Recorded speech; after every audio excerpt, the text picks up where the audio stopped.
Want to speak real Vietnamese from your first lesson? Sign up for your free lifetime account at Vietnamesepod101.com.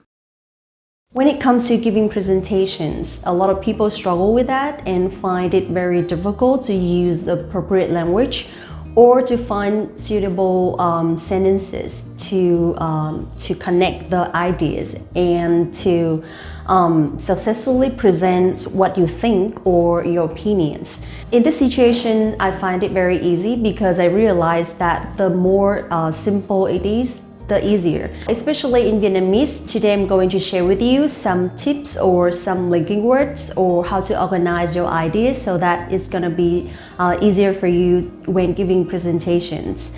Hello everyone, my name is Linh. Welcome back to Vietnamesepod101.com, the fastest, easiest, and most fun way to learn Vietnamese. And let's get started.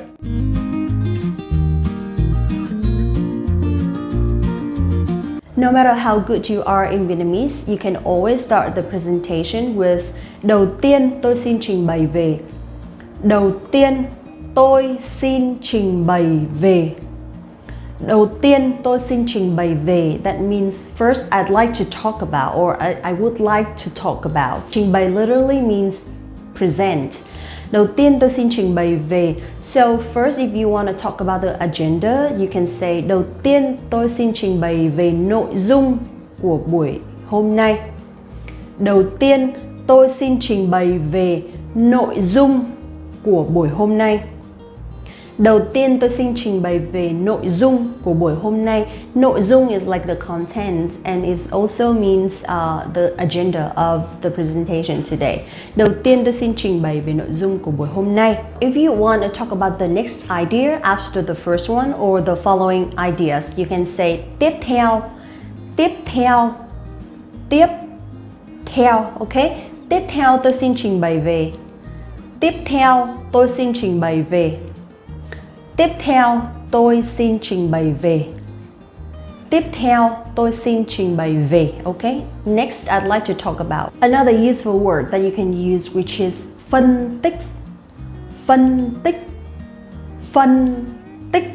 Phân tích. Okay? Phân tích means analyzing, to analyze. Phân tích. Tiếp theo tôi xin phân tích về điểm mạnh, điểm yếu của dự án. Tiếp theo tôi xin phân tích về điểm mạnh, điểm yếu của dự án. Điểm mạnh, điểm yếu means strengths and weaknesses, okay? Tiếp theo tôi xin phân tích về điểm mạnh, điểm yếu của dự án. That means next I'd like to analyze the strengths and weaknesses of the project. Tiếp theo tôi xin phân tích về điểm mạnh, điểm yếu của dự án.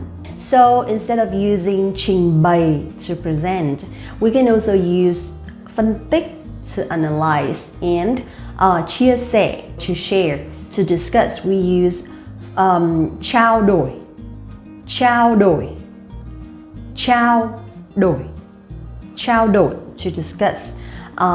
Yeah, so those are like 4 common words that we use a lot in presentations. Another point that you probably will mention in your presentations is the reasons of something, right? So in this situation, we will use tiếp theo tôi xin phân tích nguyên nhân. Tiếp theo tôi xin phân tích nguyên nhân. So this is like a collocation in Vietnamese. Instead of using like to present the reasons, we say to analyze the reasons. Phân tích nguyên nhân. Phân tích nguyên nhân. That means to analyze it. And for example, if you haven't had the reasons yet and you'd like to collect everyone's ideas, you can say trao đổi nguyên nhân. So that means to discuss the reasons of this project. Trao đổi nguyên nhân, okay? Tiếp theo tôi xin phân tích nguyên nhân của dự án. Or tiếp theo tôi xin trao đổi nguyên nhân của dự án. Another way to mention the reasons of this problem, we can also say nguyên nhân của việc này là. Nguyên nhân của việc này là. Nguyên nhân của việc này là. The reasons of this is. Nguyên nhân của việc này là. So after talking about the reasons, we can mention some solutions, right? In this situation, we say phương án của vấn đề này là. Phương án của vấn đề này là. Phương án của vấn đề này là, that means the solution for this issue or for this problem is, phương án của vấn đề này là. For example, in full sentence we can say, phương án của vấn đề này là trao đổi với những phòng ban liên quan. Phương án của vấn đề này là trao đổi với những phòng ban liên quan. Phương án của vấn đề này là trao đổi với những phòng ban liên quan, có nghĩa là the solution for this issue is to discuss with relevant departments. So another way to say the reason of this issue is, in Vietnamese we can also say lý do vì sao mà. Lý do vì sao mà.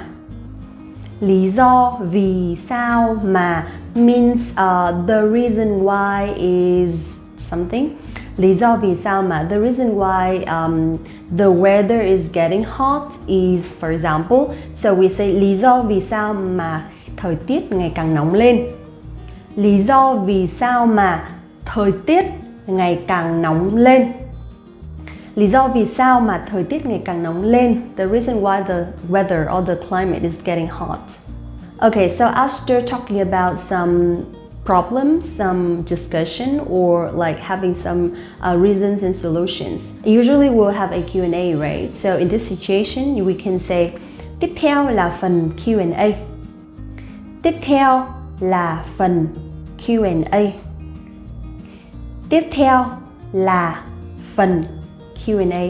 That means có nghĩa là next is Q&A part, okay? Next is Q&A.